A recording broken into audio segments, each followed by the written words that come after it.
होती है और न ही कुरूप होती है। हे राजन, उदाहरण में अपने पास पड़े तकिए को देखो।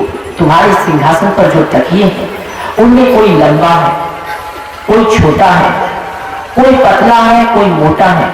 ये सब तकिए के रंग रूप हैं, लेकिन सब तकियों के अंदर तो एक ही प्रकार की रुई भरी हुई है। रुई में कोई अंतर नहीं। बिल्कुल उसी प्रकार शरीर लंबा होता है, नाटा होता है, गोरा होता है, काला होता है, सुंदर या कुरूप होता है, किंतु शरीर के अंदर रहने वाली आत्मा ना तो गोरी होती है, ना ही काली होती है, न छोटी होती है, न लंबी होती है। उसकी स्थिति तो एक होती है। जो ऐसा ब्रह्म ज्ञान होता वो आत्मा को इस प्रकार जानता, शरीर की पहचान नहीं करता। तो तात्पर्य यह है कि ऐसे ज्ञान के पारखी थे अष्टावक्र मुनि कि राजा जनक उनसे दीक्षित हुए और राजा जनक ने उन्हें अपने राजगुरु की उपाधि प्रदान की। तो ज्ञान का महत्व इतना है, लेकिन वह ज्ञान कहाँ मिलेगा? वह ज्ञान बिना योग के अर्थात परमात्मा से मिलने की जब तक तीव्र इच्छा ना हो तब तक वह ज्ञान नहीं मिल सकता। इच्छा कैसी होनी चाहिए? परमात्मा से मिलने का कैसा भाव होना चाहिए? तो एक आदमी था, उस आदमी को एक पंडित जी से उसने अपनी हस्तरेखाएं दिखाई। तो उस पंडित जी ने कहा, देखो तुम्हारी मृत्यु 12 बजे रात के पश्चात हो जाएगी। तुम्हारी आयु केवल 12 बजे रात तक, इसके बाद तुम मर जाओगे। तो वो व्यक्ति घर गया, उदास होकर बैठ गया। अब घर में पत्नी आती है, क्या हुआ? तो कुछ बोल नहीं रहा है। अच्छे अच्छे भोजन ला कर देती है तो भोजन भी नहीं कर रहा है। पत्नी टेलीविजन चला देती है तो टीवी भी नहीं देख रहा है। बहुत तरह के आनंददायक साधनों को करते करते पत्नी थक गई, लेकिन कुछ भी वो न बोल रहा है, न कुछ कर रहा है, न सो रहा है, न चैन से बैठ रहा है। न सोते शांति है, न जागते शांति है, कहीं भी चैन नहीं है। कितने ही आनंददायक साधनों को पत्नी ने एकत्रित किया, लेकिन फिर भी उसे आनंद नहीं मिला। सीधे घड़ी को देख रहा है, कहीं इधर उधर नहीं, बस एक घड़ी को देखता रहता था, देखता रहता था। देखते देखते देख रहा है कि घड़ी की सुई कहाँ पहुंच रही है। जब घड़ी की सुई 12 पर गई तो उसे तो लगा अब तो मैं गया। 12:01, 2 मिनट, 5 मिनट हो गए। उसने सोचा शायद हो सकता है कि घड़ी स्लो हो, इसीलिए इतना देर लग रहा है, तो कुछ और टाइम बीतने देते। 12 से जब 1 बज गया तब उसने सोचा इसने तो झूठ बोल दिया, अभी तो 1 बज गए और मैं मरा था, 1 बज गए और अभी तक मैं जिंदा। जब सवेरा हुआ पंडित जी आए, उसने कहा क्या झूठ सच बोलने का ठिका ले रखा है आपने? आपने कहा था 12 बजे तक मैं मर जाऊंगा, लेकिन मैं तो अभी तक जिंदा हूं। उन्होंने कहा मैं तुम्हें बताना चाहता था, देखो जब तुम्हें पता चला कि तुम 12 बजे मर जाओगे, क्या तुम्हें कुछ अच्छा लगता था? न भोजन अच्छा लगता था, न पत्नी अच्छी लगती थी, न टेलीविजन अच्छा लगता था, न घर द्वार परिवार अच्छा लगता था, केवल एक घड़ी पर ध्यान था। लेकिन जैसे ही संकट टला ध्यान हट गया, बिल्कुल जैसे एकस्थ ध्यान केवल घड़ी की सुई पर था। अगर साधक का ऐसा ही ध्यान परमात्मा पर हो जाए कि न उसे पत्नी अच्छी लगे, न पुत्र अच्छा लगे, न घर अच्छा लगे, न द्वार अच्छा लगे, न परिवार अच्छा लगे, केवल एक उस परम प्रभु परमात्मा रूपी घड़ी पर ध्यान लगाए रहो, अर्थात ऐसी ही एक स्थिति जैसी तुम्हारी पहले थी वैसी स्थिति अगर सदैव के लिए आ जाए तो तुम्हारा कल्याण हो जाएगा। तो परमात्मा से ऐसा प्रेम होना चाहिए। तो इसका चित्रण उस प्रेम में किया गया है। ईश्वर से वैसा ही प्रेम होना चाहिए जैसा कि उस व्यक्ति का उस समय घड़ी पर था ध्यान। कुछ अच्छा नहीं लगता था। जब ईश्वर के लिए कोई इतना व्याकुल होता है तब उसे परमात्मा मिलते हैं, लेकिन इतनी व्याकुलता, इतनी छटपटाहट लाओगे तब तो ईश्वर मिलेंगे। इतनी व्याकुलता और इतनी छटपटाहट यदि नहीं आएगी परमात्मा कभी नहीं मिल सकते। वास्तव में ईश्वर को यदि सगुण रूप में देख भी लोगे कल्याण नहीं होगा। मैया यशोदा दिन रात भगवान श्री कृष्ण को देखती थी, उन्हें अपनी गोद में उठाती थी, छड़ियों से उन्हें मारती भी थी, उन्हें माखन खिलाती थी, किंतु उन्हें कभी नहीं लगता था उनका पुत्र ईश्वर है, वो भगवान से मिल रही है। कभी लगता ही नहीं था। क्यों? इसलिए कि उन्होंने ब्रह्म को तत्व से नहीं जाना था। उन्होंने ब्रह्म को केवल स्थूलता से जाना था, सूक्ष्मता से नहीं। ब्रह्म को जो केवल स्थूलता से जानता है, ऐसा नहीं है कि उसे ब्रह्म प्राप्ति हो जाएगी। हाँ, ब्रह्म को देख सकता है, किंतु ब्रह्म को वह प्राप्त नहीं कर सकता। उसकी आत्मा में संतुष्टि नहीं हो सकती कि वह ब्रह्म से मिल रहा है। आत्मा में संतुष्टि तब होगी जब उसे आत्मा से जानेंगे। जब तक शरीर से जानेंगे और चाहेंगे आत्मा में संतुष्टि हो, तो ऐसा नहीं होगा। आत्मा से संतुष्टि पाने के लिए शरीर से नहीं, बल्कि आत्मा से जानो तब आत्मा में संतुष्टि मिलेगी। शरीर से जानोगे आत्मा की संतुष्टि नहीं होगी, आत्मा से जानोगे आत्मा की संतुष्टि होगी। तर्क सीधा है, किंतु यह तर्क करने में बहुत कठिन है। सुनने में तर्क सीधा है, आत्मा से जानो आत्मा की संतुष्टि मिलेगी, शरीर से जानोगे शरीर की संतुष्टि होगी।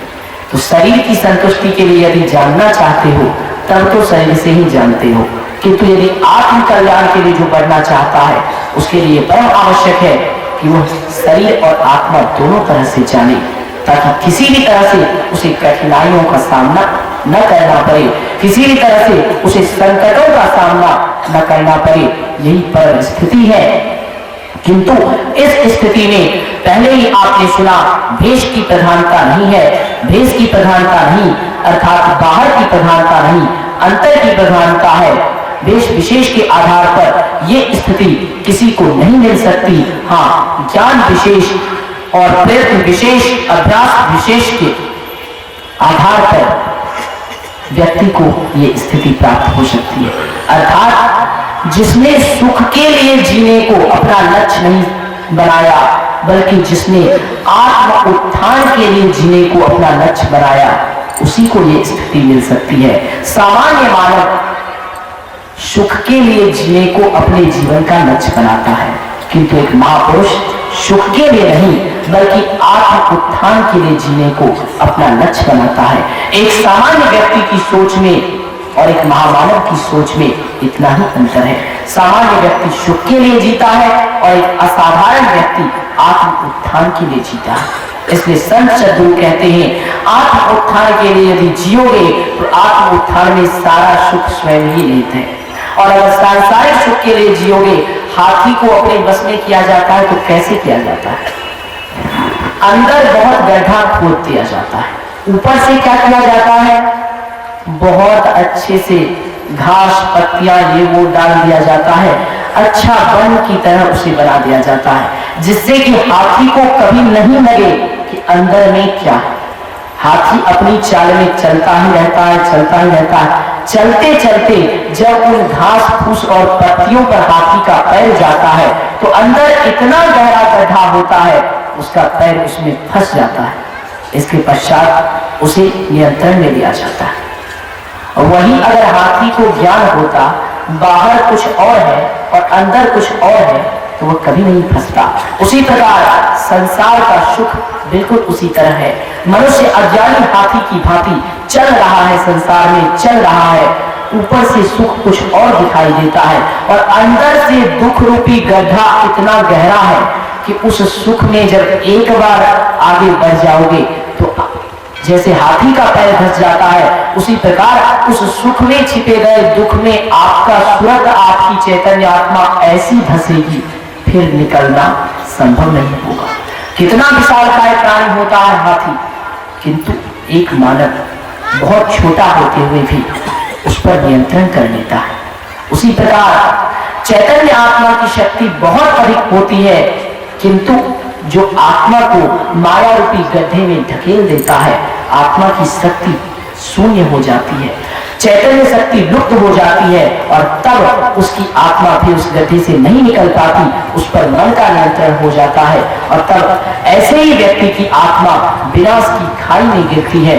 इसलिए यदि विनाश से बचना चाहते हो तो जो दिखाई देता है इन आंखों से वह सत्य नहीं है। माया का स्वरूप बहुत विचित्र है। यह बाहर से जैसा दिखता है, अंदर से किंचित मात्र भी वैसा नहीं है।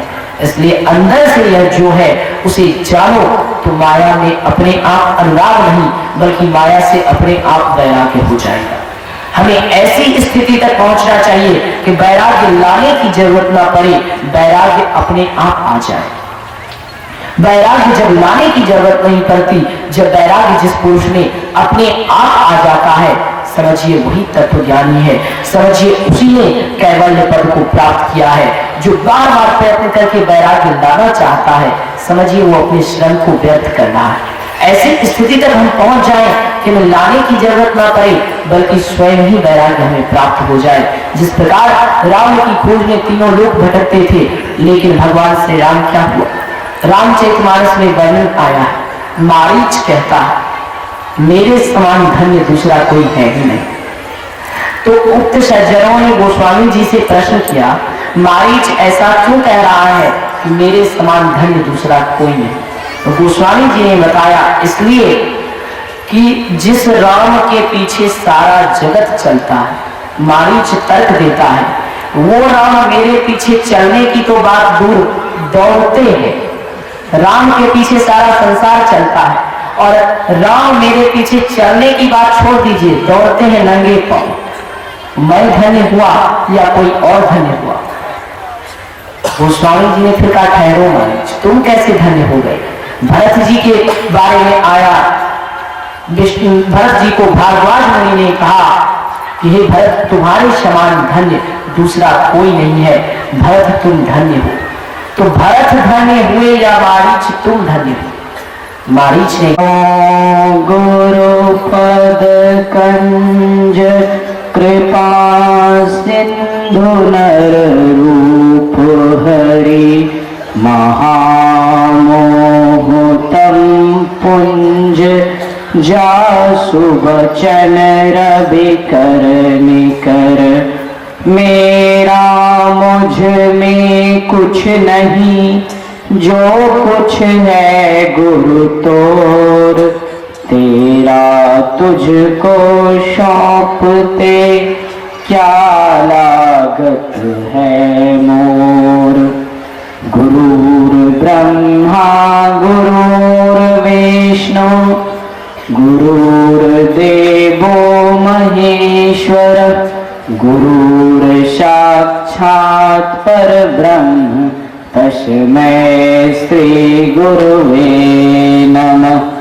धन्य धन्य सद्गुरु सुखद महिमा कही न जाए जो कछु कहूँ तुम्हारी कृपा मोते कछु न वशाय। मंगल मूर्ति सद्गुरु मिलवै सर्वाधार मंगलमय मंगल करण दिन बारंबार।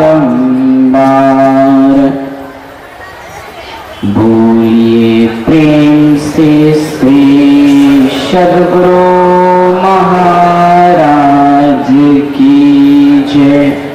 श्री सद्गुरु महाराज की जय। श्री सद्गुरु महाराज की जय।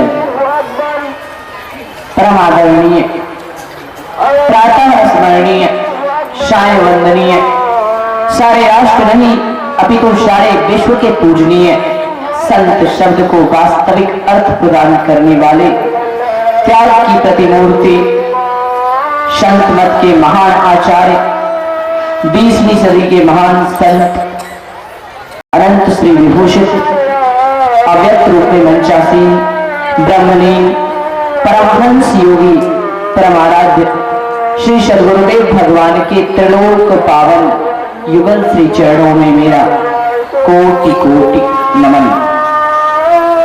व्यक्त रूप में मंचासीन विद्वत प्रवर दूर दराज से आए हुए भक्तजनों,